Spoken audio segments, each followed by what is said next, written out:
Everything you think you know about the Megalodon is wrong. This wasn't a mindless monster lurking in the shadows, but a highly evolved apex architect that shaped the very structure of the ancient seas. By analyzing isotope data and forgotten nursery grounds, we are finally uncovering how this titan governed the water, and exactly what forced such a perfect killer into oblivion. A serrated, triangular blade emerges from the seabed. It is dense, heavy, and stained by millions of years of mineralization. To the casual observer, this is a prop from a horror film. To the paleontologist, it is a piece of forensic evidence. We are looking at a single tooth from Otodus Megalodon. It speaks of a mouth that could crush bone with immense force, a bite stronger than any dinosaur, yet built for a specialized, shifting maritime world. For nearly 23 million years, these predators sat at the top of a food chain that spanned every ocean except Antarctica. But if it was the most dominant creature on the planet, why do we hold its entire legacy in our hands as broken shards of enamel? We have found no complete skeletons. We have no footage. We have only the scattered markers of a reign that ended abruptly, leaving only questions. It vanished because it was a prisoner of its own biology, tethered to a warm, productive ocean that eventually ceased to exist. To understand how a creature of this size thrived and why it ultimately failed, we must reconstruct the world that built it. We have to look past the myths and begin our investigation into the specific mechanisms that defined its life, its nurseries, and its final, inevitable decline. We track this life by the wreckage it left behind. Our evidence resides in the jagged serrations of teeth recovered from South Carolina to specific nursery grounds in Panama, and in the rare, dense discs of vertebrae that hint at a frame capable of supporting 80 tons. By analyzing the isotopic signatures locked within this enamel, we can map how its diet shifted and how it dominated environments from warm, shallow nurseries to the deep, prey-rich corridors of the global ocean. This investigation demands we treat the fossil record as a timeline of a dying system. We will measure the bite force not as a display of raw spectacle, but as an energetic requirement that dictated the predator's every move. We will examine the changing oceans and currents that slowly altered its habitat, showing how the same climate stability that allowed it to grow into a colossus eventually became the catalyst for its total erasure. But to understand how a predator of this scale seized the throne, we must first determine what the ocean looked like before it arrived. It did not emerge into a vacuum. The seas were already a theater of competition, shaped by a cycle of rise and fall that had been churning long before the first megalodon tooth sliced through the sediment. We must go back to the world that set the stage for this reign, and the empty roles that waited to be filled. The era of the colossal marine reptile had already closed by the time the first ancestors of the megatooth lineage began their climb. The Mesozoic giants left behind vast, vacant niches in a rapidly shifting marine landscape. But the ocean was not a silent void waiting for a new master. It was an environment in flux, as tectonic plates rearranged the coastlines and pushed the continents toward their modern positions. The marine food web underwent a fundamental reconfiguration. Earlier, smaller sharks had dominated these waters, but they operated in a different hierarchy, constrained by the energetic limits of their time. The transition into the next epoch required a predator capable of capitalizing on a new, energy-dense marine world. This wasn't just about raw size. It was about the evolution of a metabolic engine that could sustain a massive body through shifting currents and evolving prey populations. Yet, the specific conditions that allowed a creature to push the boundaries of vertebrate growth were only just taking shape. The biological architecture of a super predator was already being drafted in the fossil record, written in the teeth of its predecessors. But what changed in the global climate to invite such a transformation? And how did the ocean's productivity shift to finally support a creature that required such an immense caloric intake? The answer lies in the early Miocene, where the rules of the game were about to be rewritten. The early Miocene was not a static background, but a vast, volatile engine of change. Around 23 million years ago, the planet underwent a fundamental restructuring. Shallow, sun-drenched seas expanded across continental shelves, creating massive, nutrient-rich corridors that surged with life. As tectonic activity pushed plates into new configurations, these shallow basins transformed into high-energy feeding zones. The temperature gradient began to shift, fueling upwelling currents that brought deep-sea nutrients to the surface. This was not merely a change in geography. It was an expansion of the global food bank. Phytoplankton bloomed, zooplankton swarmed, and the foundation of the marine food web grew robust enough to fuel unprecedented growth. In this warmth, biological productivity was decentralized, spreading from the coastlines to the open pelagic zones. The environment became a sprawling, calorie-dense cafeteria, and for a predator designed to leverage this abundance, the barriers to reaching massive body size were suddenly stripped away. Yet, this stability was a double-edged sword. As the climate invited this evolutionary shift, the ocean was becoming crowded. New, larger forms of marine vertebrates were beginning to occupy these productive territories, diversifying rapidly and creating a new hierarchy of energy consumption.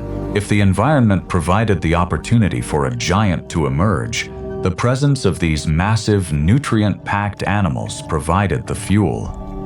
But who were the primary inhabitants of this newly saturated world, and how did their own rapid diversification directly set the stage for the rise of a predator capable of hunting them? The Miocene seas were becoming a metabolic factory for the largest predators on record.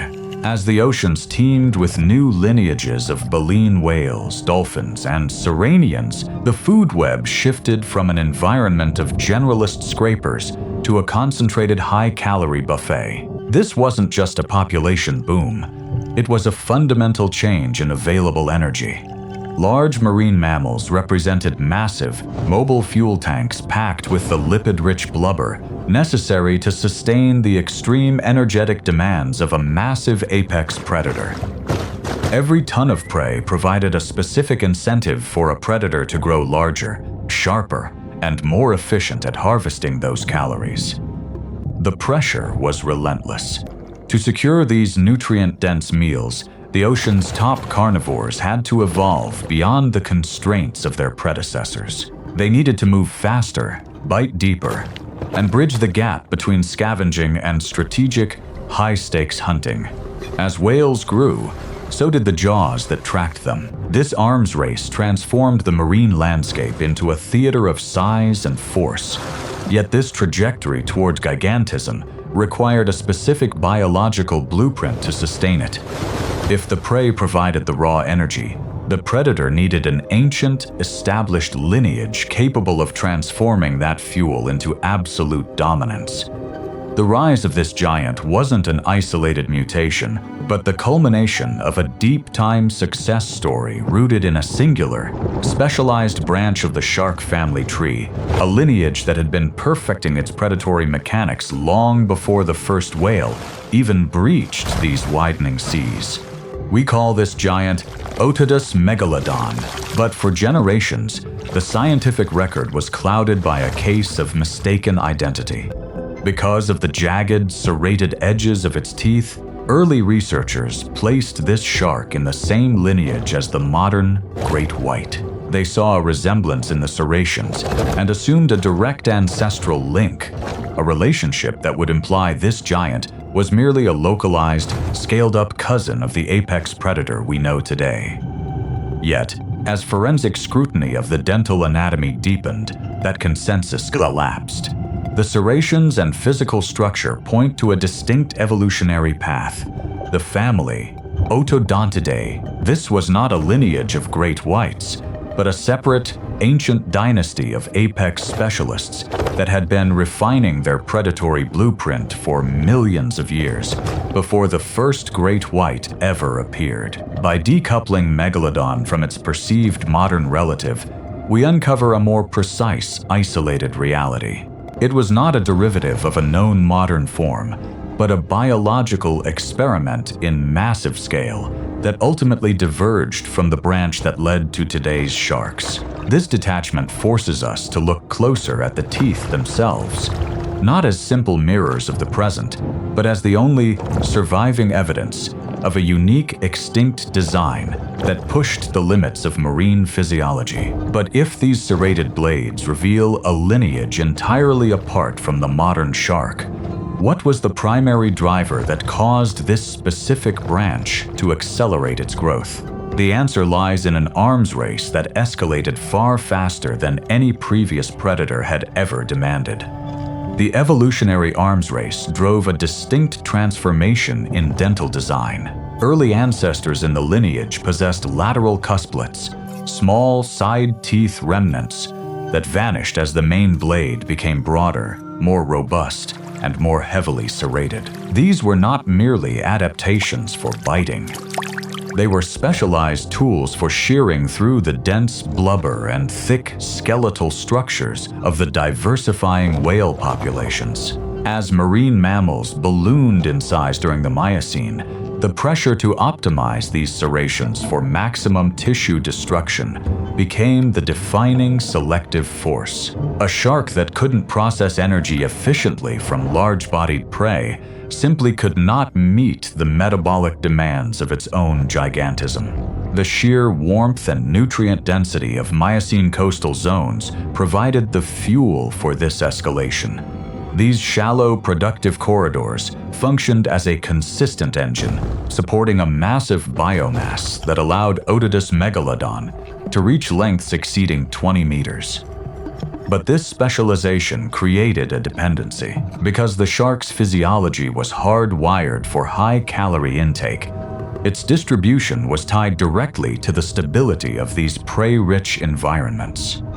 The shark's size was its primary advantage, yet it simultaneously tethered the species to an ecological status quo that would not last forever. Paleobiologists now grapple with the variability found across these widespread fossils. Reconstructing a predator from isolated dental finds presents a critical forensic hurdle. How do we distinguish between genuine evolutionary shifts and the natural variations of a global, far-ranging species? This variance makes the task of building a singular, standardized body model a significant challenge. That gap in our data brings us to the most difficult part of the investigation: how we actually move from a handful of heavy, stone-like teeth to the physical reality of a vanished giant. The fundamental problem is one of biological absence. Because sharks are cartilaginous, they leave behind no skeleton for the fossil record. We possess an ocean of serrated teeth, but we lack the structural frame to anchor them. This creates a forensic imbalance. We see the weapon, but we cannot see the machine that wielded it. Teeth, while durable, are merely the tip of the evolutionary spear. They do not tell us the creature's true length, its metabolic rate, or how its body handled the stress of such extreme predatory mechanics. To bridge this gap, paleontologists are forced to rely on morphological proxies, calibrating the size of these fossilized teeth against the living sharks we can observe today. Yet, this approach assumes a direct anatomical continuity that remains a point of intense scientific friction. If our model of a giant depends on the proportions of creatures it was not directly related to, we risk conjecture. We are trying to build a titan from shards of enamel, projecting a body plan onto a predator whose true silhouette has been erased by time. The deeper we scrutinize these isolated remains, the more the traditional methods of calculation falter under the weight of their own assumptions. We need a more rigorous standard than a simple tooth-to-body ratio. as the very idea of how we define a 20-meter shark is shifting beneath the evidence. To understand the true scale of this predator, we must move past these isolated relics and examine the rare, mineralized pillars that actually supported its mass. For decades, researchers tethered their estimates to the proportions of the modern great white, assuming the two predators mirrored each other's physical build. But those calculations often yield jagged, conflicting results.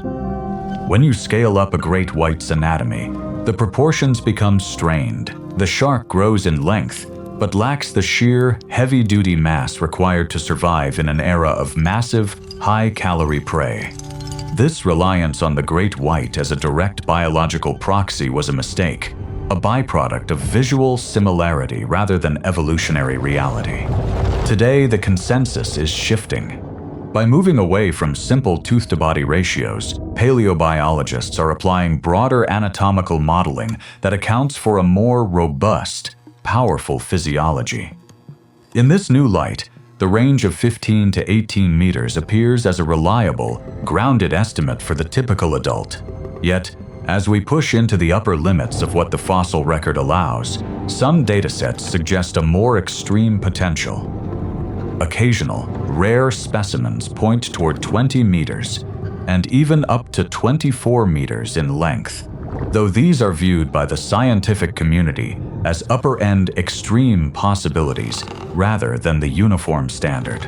Total length and weight remain theoretical targets when working almost exclusively with teeth.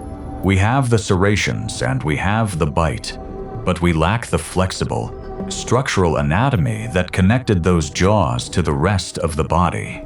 The real missing link that could finally calibrate these competing theories is the only part of the shark that could possibly sustain such a massive form across the open ocean: the spine. Without those rare, mineralized segments, we are merely guessing at the architecture of the beast. Yet, these vertebrae do more than fill a skeletal gap. When we recover these dense, calcified discs, we find a biological ledger written in growth rings.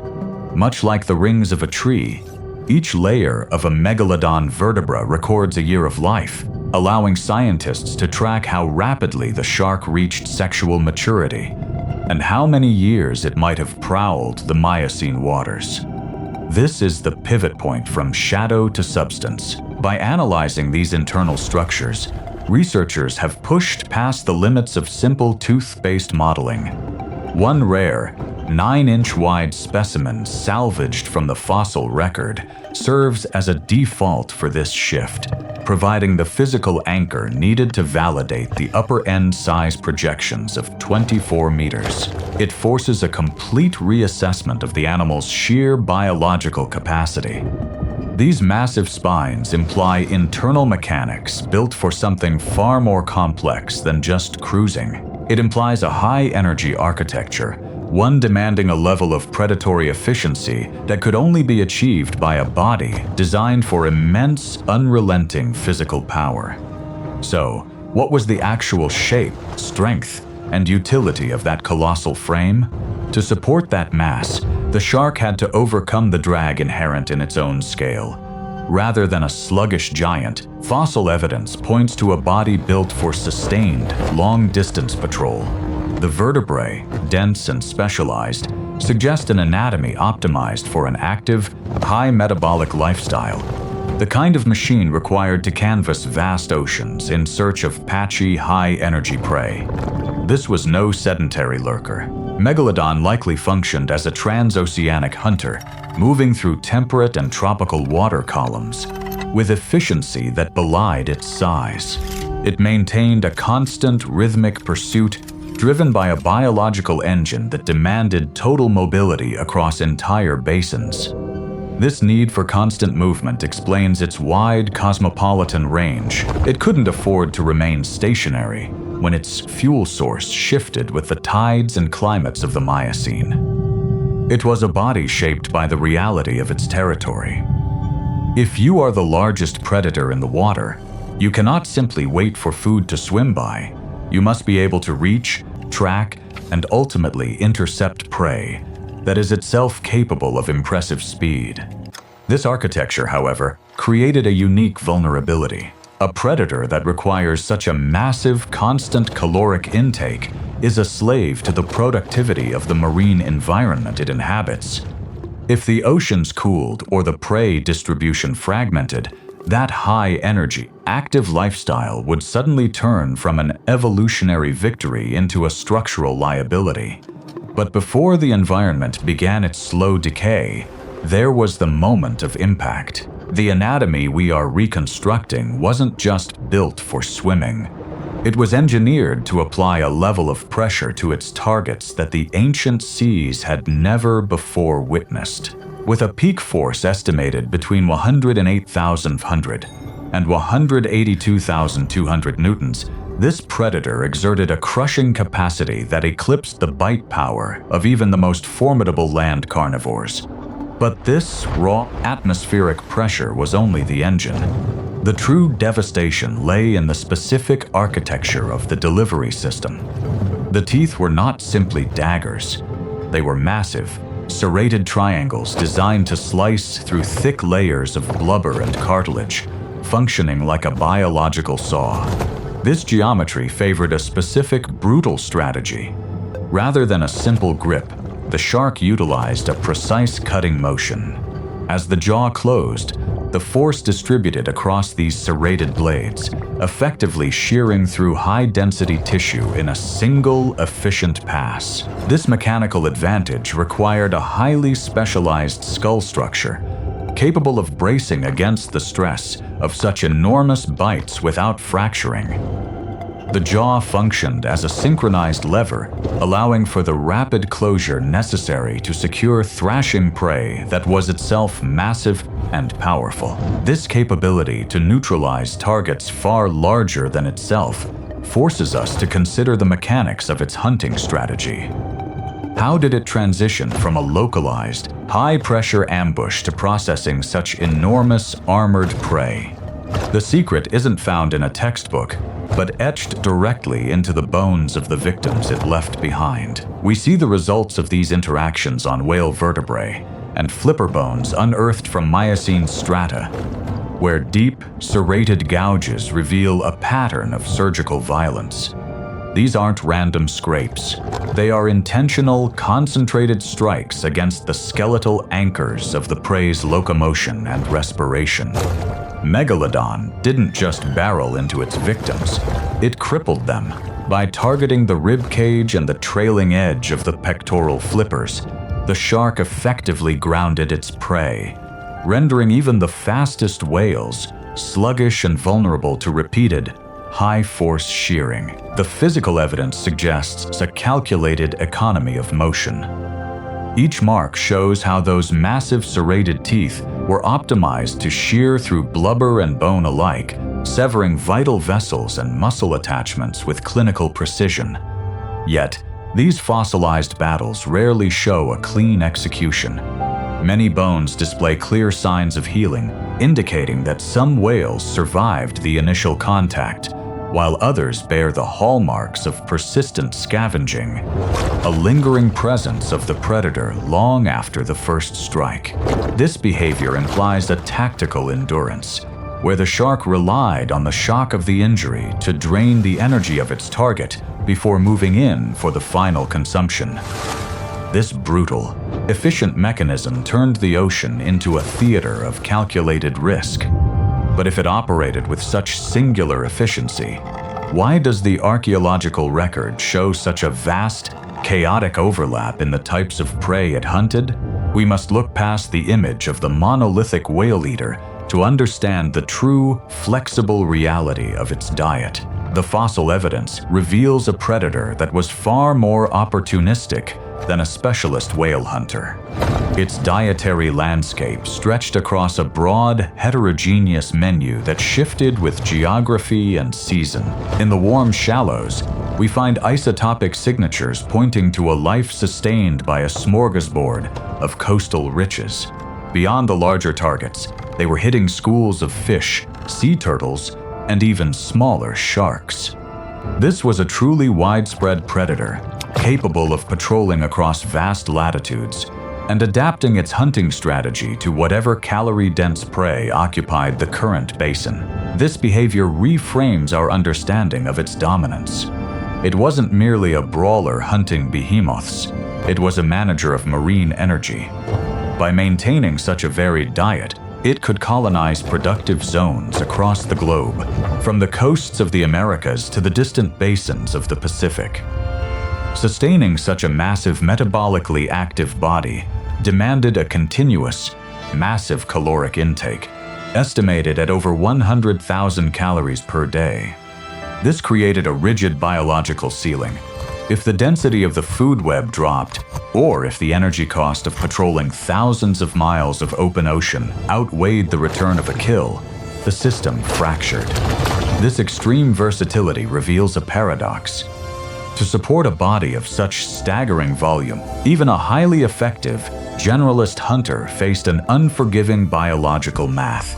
The more it grew, the more energy it required to maintain its high metabolic lifestyle. The very scale that made it an unstoppable ruler of the Miocene seas also tethered its survival to a precarious, high-volume caloric intake. A dependency that would eventually become the ultimate trap. An adult of 24 meters is a finished product of a long, high-stakes development. But it implies a paradox. To reach that size, the individual had to survive the most vulnerable period of its existence, a time when it was not the hunter, but the hunted. So, how does a creature so large and energy-hungry ensure its next generation survives the perilous journey from birth to massive predator? The answer lies in specialized, high-density environments that were shielded from the volatile currents of the open sea.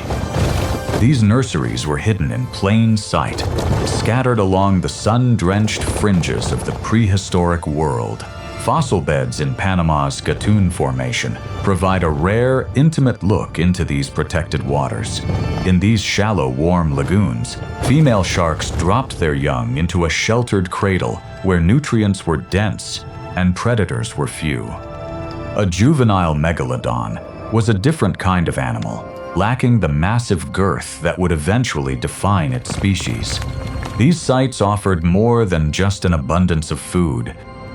They provided a vital sanctuary. Within these coastal nurseries, the young could grow in relative safety, shielded from the dangerous currents and aggressive competition of the open ocean. Yet, even in this protected zone, life was defined by a harsh biological deadline. The sheer caloric demand of a shark, destined to reach 20 meters, meant the young could not stay in these coastal havens forever. The nursery was a launch pad, not a home. As they matured, their metabolic requirements escalated, forcing them to break away from these predictable, localized food sources. The very act of growing required them to eventually abandon their safety net and confront the open, competitive sea. This transition marks the point where the juvenile must find its place in an ocean already crowded with apex rivals, leaving researchers to map exactly how their hunting behavior shifted as they outgrew their birthplace. This transition into the pelagic zone was governed by an ontogenetic niche shift, a biological strategy that partitioned the sea by age. As a juvenile, the shark was physically incapable of tackling massive, blubbery cetaceans. Instead, they focused on smaller marine mammals, diverse fish, and lesser sharks. By targeting these smaller rungs of the food chain, younger megalodons sidestepped direct competition with their own adults, effectively occupying a distinct role within the same ecosystem. This behavioral buffer allowed the species to dominate across multiple layers of the marine food web simultaneously. It was a sophisticated efficiency that minimized conflict, but it relied entirely on the continued availability of these smaller coastal prey populations. Without these localized resources, the developmental path from vulnerable juvenile to apex titan would falter. This raises the question of how such a massive, specialized lineage maintained dominance across varied marine landscapes, and whether its widespread teeth reveal a true empire or simply a fragile network of isolated territories. The fossil record reveals these titans held a truly global reach, with their serrated teeth surfacing from the sediments of every continent. Yet, mapped across the oceans, these discoveries do not plot a uniform blanket of control. They reveal a fragmented empire. The concentration of finds clusters sharply in productive, nutrient-rich coastal zones, the highways of ancient marine life. Megalodon did not drift randomly across the basins. It was tethered to the migratory routes of its prey. It moved with the pulse of the sea's primary productivity, orbiting the reefs and continental shelves where the caloric density could support its massive metabolic overhead. Outside of these hotspots, the evidence thins.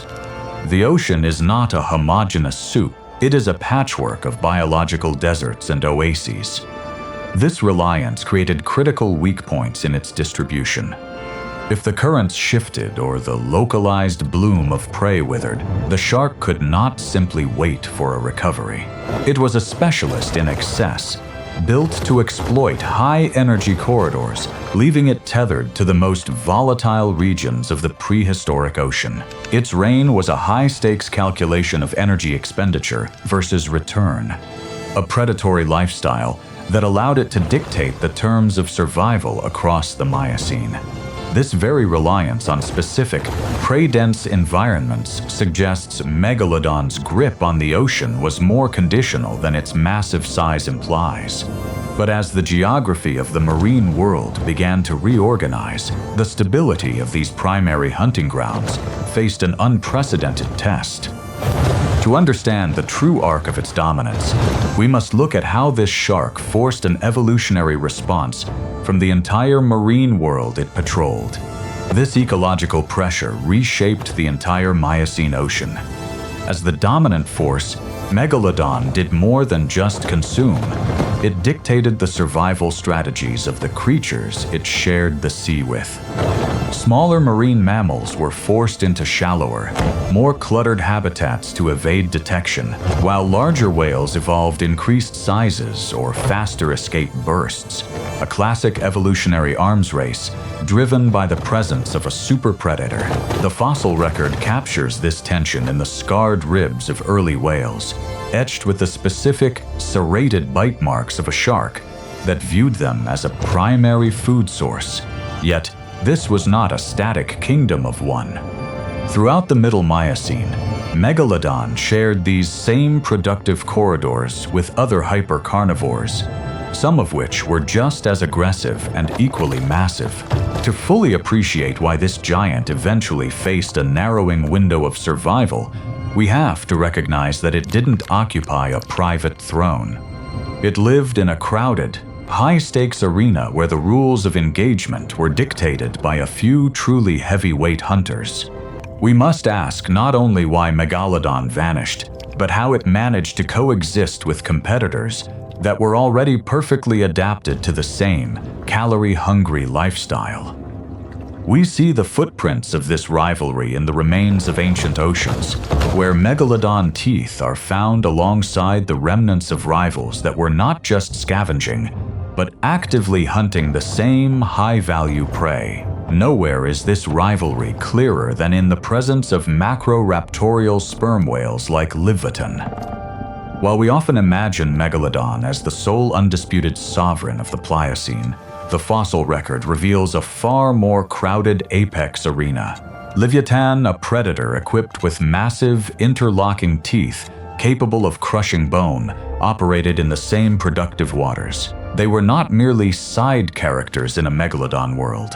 They were massive, high metabolic competitors capable of tackling the same giant whales that Megalodon relied upon. These two giants were not merely sharing a habitat.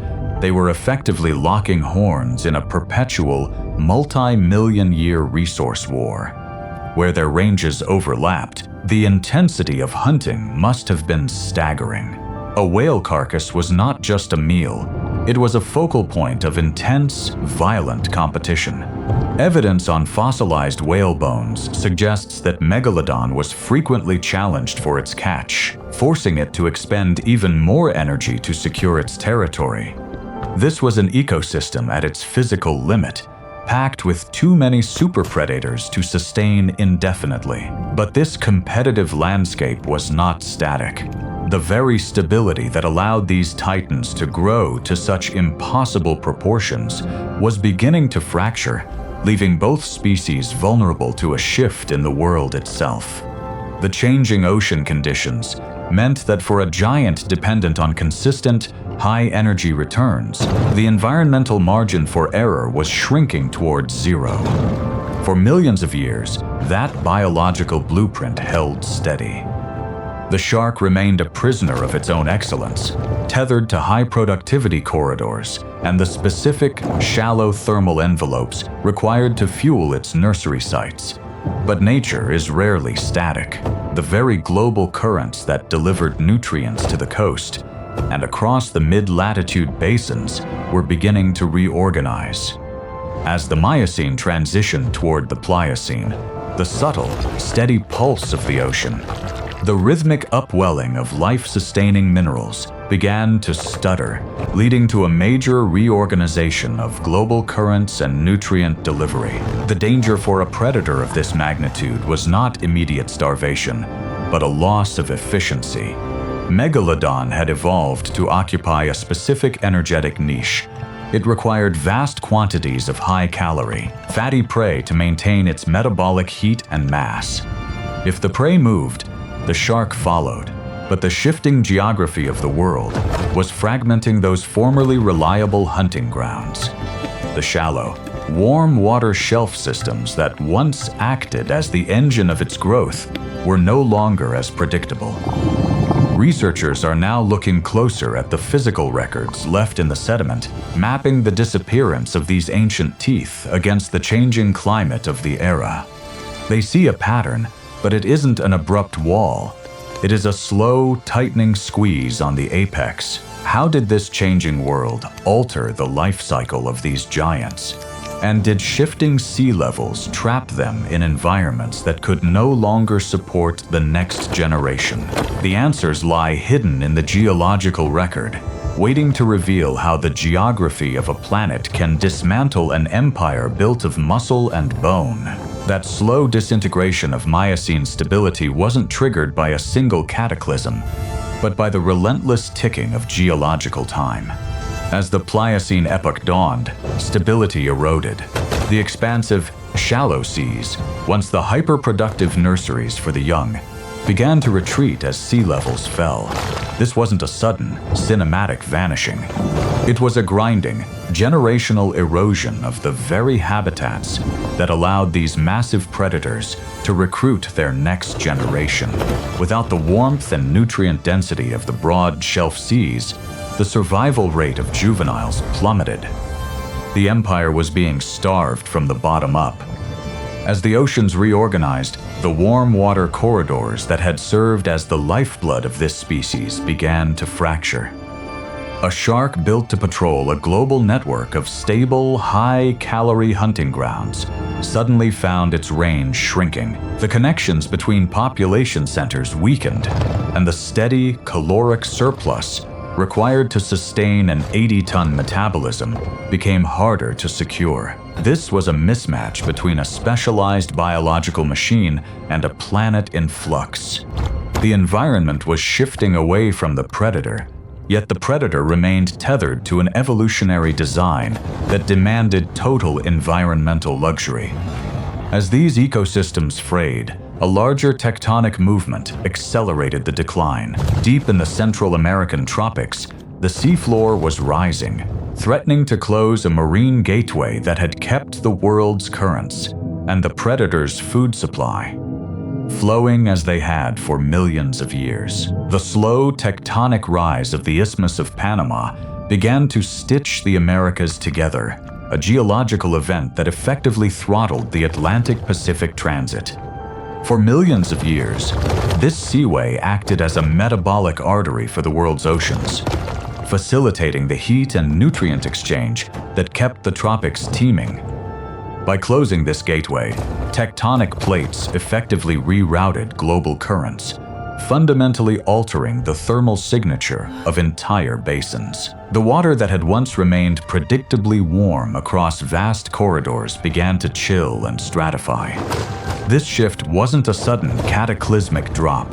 It was a rhythmic oceanic reorganization that favored cooler, more nutrient-dense waters in some areas while stripping the heat from the prime hunting grounds of the Megalodon. As the tropical corridor vanished, the fundamental geography of the Miocene Sea, the architecture that had supported such a hyper-carnivore for so long, fractured.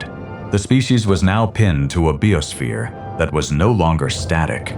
The closing of this bridge forced a redistribution of marine life, pushing the prey populations that the shark required towards shifting latitudes, while the predator itself remained tethered to its historic, but now dwindling environmental range. This wasn't merely a change in temperature, but a total dismantling of the logistical corridors the species used to patrol and feed. And when the sea level itself began to pull back, exposing the continental shelves that served as the final sanctuary for its young.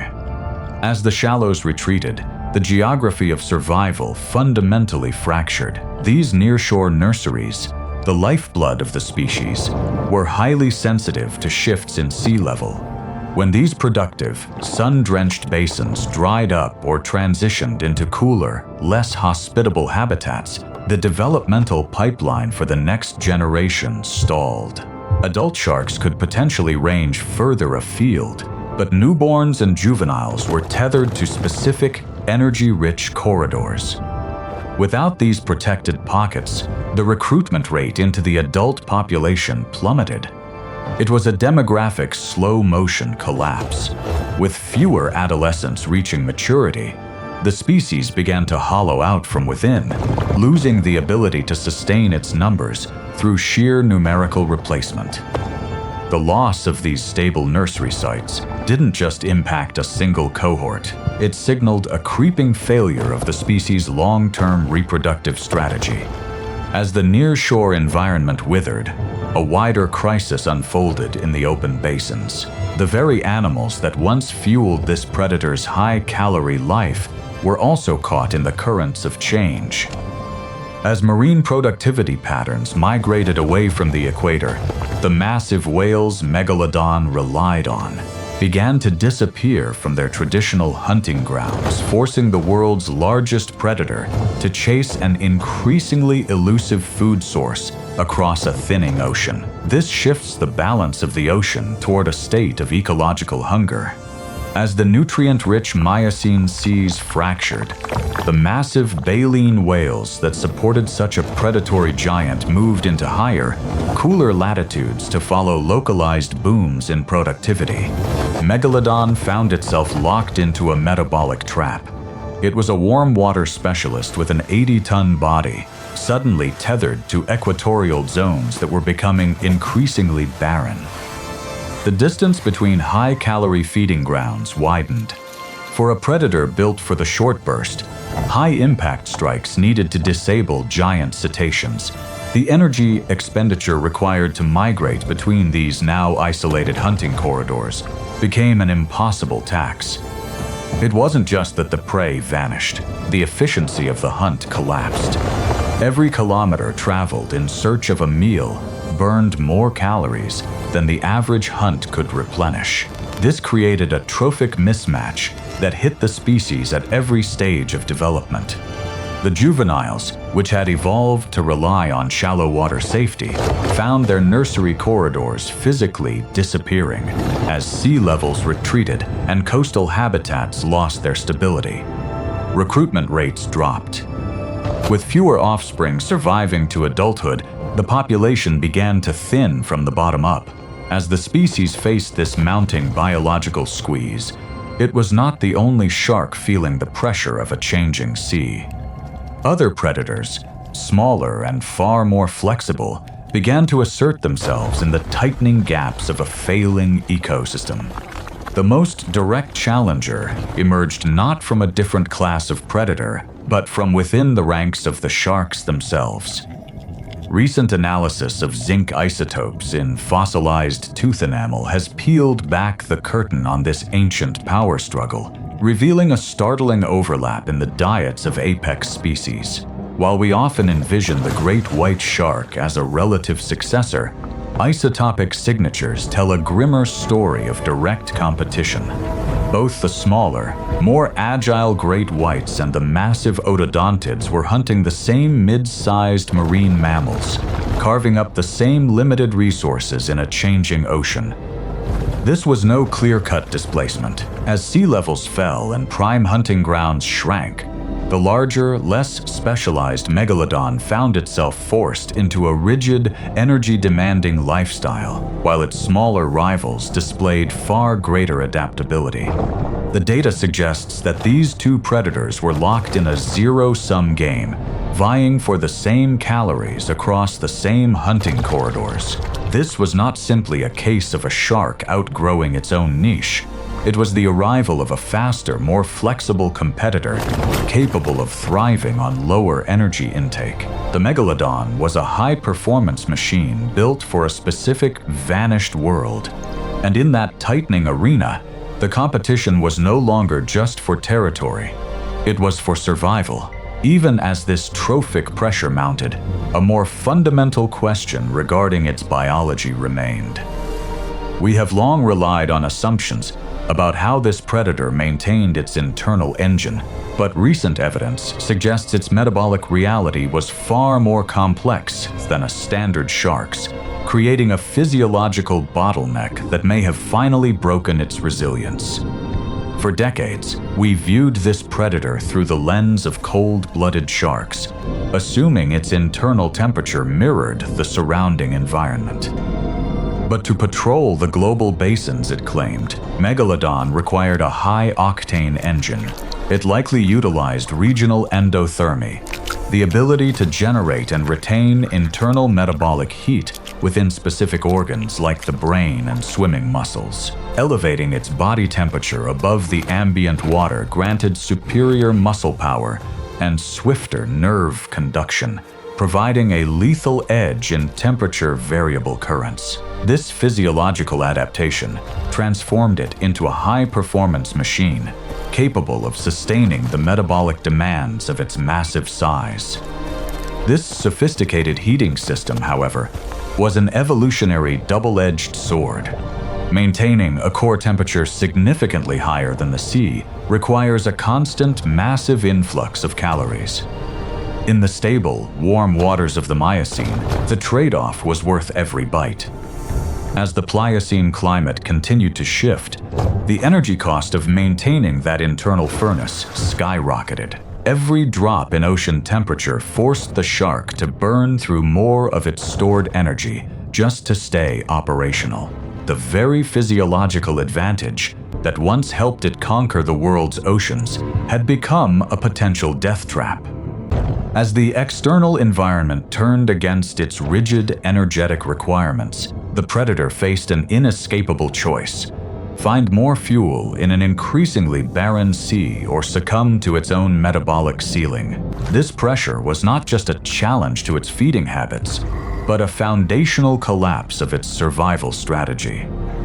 As the nurseries began to fail and global cooling intensified, the shark's internal engine began to pull it under, forcing the entire marine world to face the reality of a system finally pushed to its breaking point. The narrowing window for its survival was not simply a consequence of starvation, but a systemic failure of its own biology.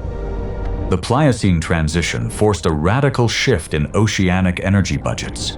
As sea levels receded, the vast, shallow shelves that acted as the primary nurseries for juvenile megalodons shrank, fragmenting the very architecture required for the species to recruit the next generation. Simultaneously, the rerouting of currents following the rise of the Isthmus of Panama effectively blocked the movement of large whale populations, creating a lethal mismatch between the predator's location and its mandatory caloric fuel. This was a physical trap. The same regional endothermy that once allowed the shark to maintain high-performance hunting speeds now became an evolutionary liability in a cooling ocean. Maintaining a body temperature significantly higher than the surrounding water demanded a constant, massive intake of fuel, a metabolic requirement that could no longer be met as its primary prey followed the shifting thermal gradients into higher, colder latitudes. With reduced juvenile survival rates and a rising tide of smaller, more agile competitors filling the vacant niches, the massive predator found itself under fire on two fronts. Its caloric floor was rising, while its resource ceiling was collapsing. It was no longer the sole master of the apex. It was an energy-hungry giant fighting a losing battle against a planet that was quietly, steadily turning down the heat. Researchers now look to the final layers of the fossil record, searching for the moment this pressure turned from decline into definitive end, and why that specific boundary seems so absolute. The forensic evidence converges on a final date, 6 million years ago. In the rock record, the giant teeth simply stop. There is no trailing edge of fossilized remains, no evidence of a lingering relict population, and no biological proof that any member of the lineage survived the Pliocene. The record is clean, abrupt, and final. Some suggest the largest individuals retreated into the deep to seek sanctuary from cooling surface waters. Yet, every line of ecological data contradicts this. The shark was hardwired for high density, warm water nurseries, and a metabolism requiring constant heavy intake of surface-dwelling marine mammals. The deep ocean is a cold, nutrient-sparse void. To a predator evolved into a metabolic furnace, the abyss was a starvation chamber. The collapse was a cumulative casualty of climate cooling, the loss of shallow nurseries, and a fundamental shift in the distribution of its primary prey. When whales moved toward higher latitudes, the predator could not follow without exceeding its caloric limits. When coastal nurseries fractured as sea levels retreated, the next generation failed to recruit. By the time the final individual died, its ecological niche had been hollowed out from both ends of the food chain. We are left with the teeth, but they are not markers of a creature still lurking in the dark. They are the final, heavy tokens of a reign that reached its absolute physical limit and hit a wall. This massive absence has fueled a persistent modern mythology that refuses to let the giant rest. It was a sun-drenched, high-energy hunter, not a phantom of the deep. So, if such an apex force simply vanished, what happens to an ocean that suddenly loses its governor? The modern world feels like a default system, yet it is a shadow of the Miocene. When the giant faded, it didn't just leave a vacancy. It triggered a fundamental restructuring of the entire marine hierarchy. We have to look at what replaced it to understand how the current food web was forced to adapt. What pressures were released, and which predators stepped into the vacuum left by the collapse of the greatest shark in Earth's history. With the disappearance of the apex giant, the oceanic hierarchy fractured and reassembled. Where one shadow once dominated, a patchwork of new, leaner predators filled the void. The great white shark, previously suppressed by the massive caloric dominance of its larger cousin, found its ecological range expanding significantly. Across the temperate and tropical basins, these mid-sized predators moved into roles formerly locked behind the sheer physical scale of the Megalodon, gaining access to prey patches that had been heavily contested. This was not a singular event of survival, but a widespread shift in marine life. The predatory pressure on marine mammals eased in ways that allowed for a reconfiguration of their own life strategies. Some species of whales, which had spent millions of years evolving defensive behaviors and massive schools to survive relentless, high-impact predation, began to exploit environments previously too risky or energetically demanding to access. The removal of the Megalodon from the ecosystem acted as a catalyst. The high-stakes arms race that had driven gigantism in both sharks and whales reached a new equilibrium. As the ocean cooled and the old nutrient-rich corridors rearranged, the specialized, massive-bodied predators simply could not compete with more flexible, smaller, and faster hunters. The modern marine world is not an empty landscape left behind by a vanished monster. It is a system shaped by the departure of the greatest predator in Earth's history. An ocean where the ghosts of an ancient global struggle still dictate the migration patterns, hunting strategies, and survival limits of every creature beneath the surface. The tooth sitting in the palm of your hand is a precise biological record of a titan that required an entire planetary system to sustain its existence. Megalodon was a master of the productive shallows, a ruler of the sunlit corridors where life was dense and calorie-rich.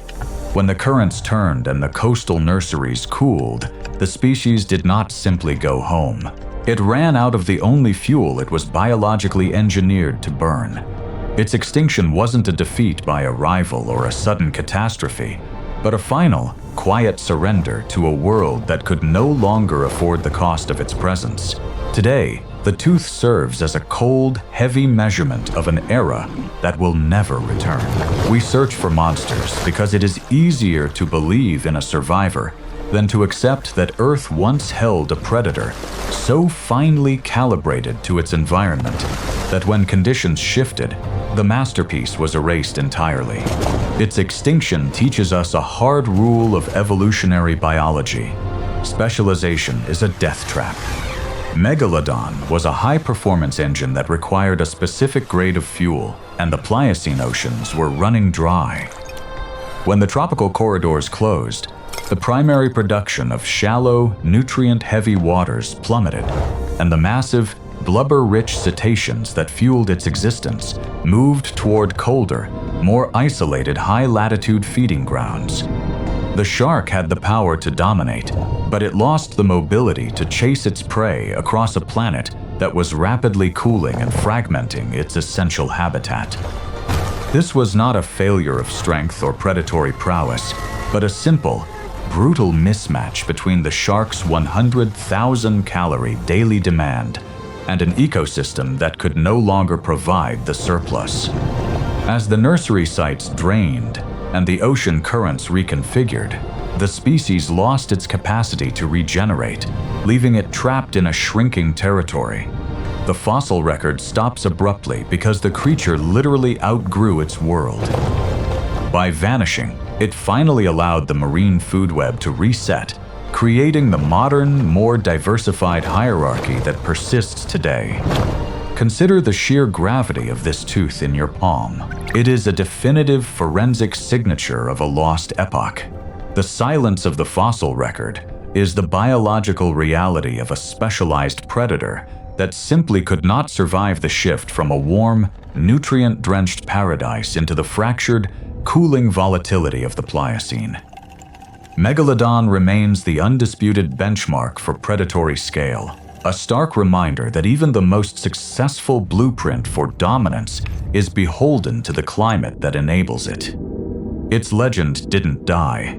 It simply became the default upon which our current oceans were built, leaving Earth to foster a level of marine power that our modern seas no longer sustain.